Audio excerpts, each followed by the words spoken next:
Hey everyone, this is Primetime Vinyl and I'm Nick. Today I'm going to talk about some collecting tips. The first tip is to curate your collection.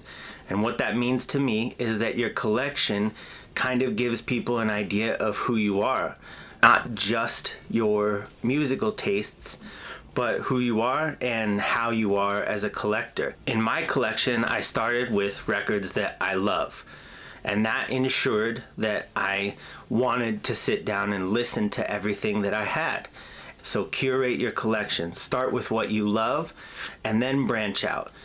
If you only collect albums that you know and are very familiar with, eventually your collection will just stop growing. The second tip is to follow the beat of your own drum. Don't be afraid to not like an album that somebody suggests to you.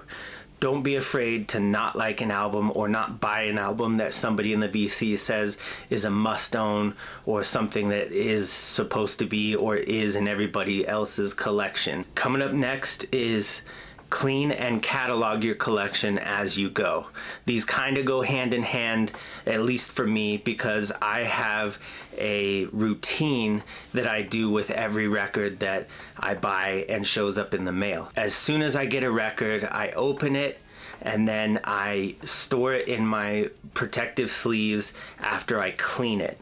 And how I clean it is in a ultrasonic cleaner, and then I rinse it off in a spin clean and dry it with a non-linty microfiber cloth. Cataloging as you go is a very good idea as far as I'm concerned. I use Discogs, but it doesn't really matter how you catalog it. It's whatever works for you. I've seen some people in the VC use very intricate Excel sheets, and those are cool. They keep track of what they paid for an album. They keep track of how it sounds and everything like that. So it doesn't really matter how you do it, but it's a good idea to do it so that you don't have to spend hours and hours and hours going back and scanning everything all at once or entering everything in Excel all at once after you've already accumulated 100 records, 200 records, because then it just becomes something that's labor intensive and you're not going to want to plug through all of it and get it done. It might take way too long, but if you just scan records in as soon as you get them, it just makes it a lot easier. Or if you type your records into your Excel sheet as you go, it just makes it a lot easier. So clean and catalog your records as you get them. The next tip is to resist FOMO or fear of missing out. Resist that, because you're going to end up spending way too much money and having way too many doubles of every album. I know that in the VC there's a lot of back and forth about owning multiple copies of an album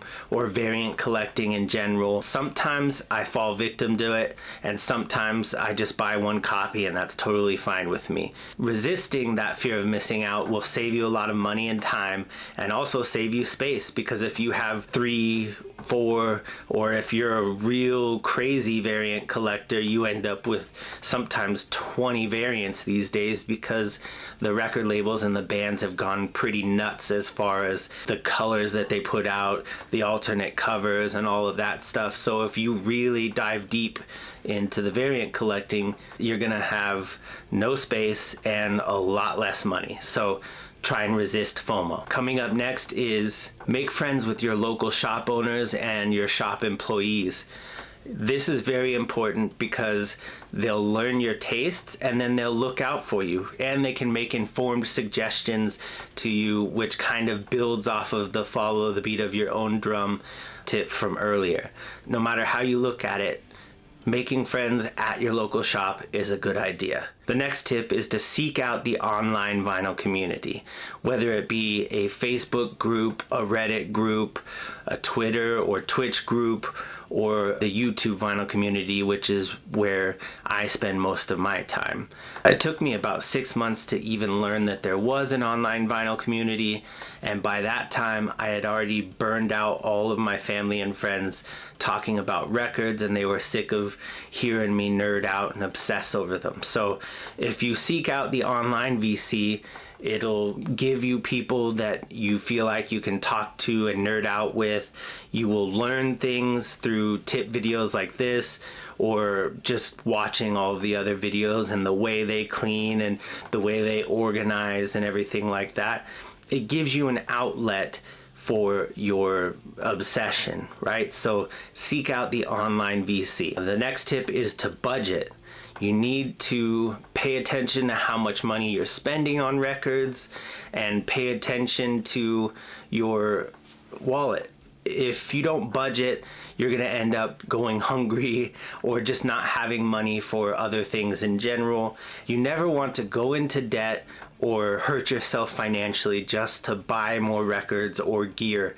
If you hurt yourself financially to buy records, it's just gonna kind of taint the way you feel about collecting records and make it a little bit harder for you to enjoy it, a little bit harder for you to sit down and listen to records, because maybe you're gonna start associating those records with the fact that you spent too much money on them.